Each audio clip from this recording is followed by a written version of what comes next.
Madhara anayokutana nayo mtu anayeishi pasipokuwa na mipango.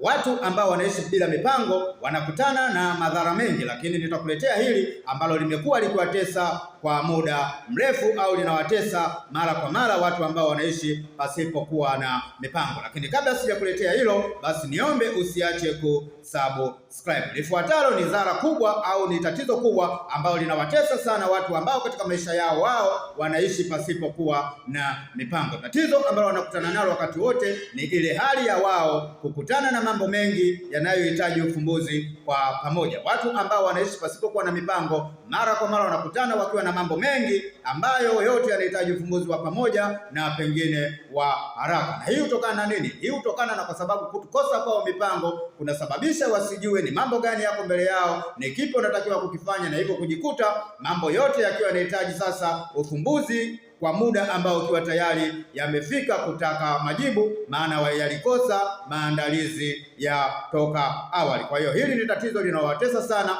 watu ambao hawana mipango, kujikuta wakisongwa na mambo mengi yanayohitaji ufumbuzi wa haraka na kwa pamoja. Asante kwa kuwa unaendelea kujifunza, asante kwa kuwa unaendelea kufuatilia, usiache kusubscribe.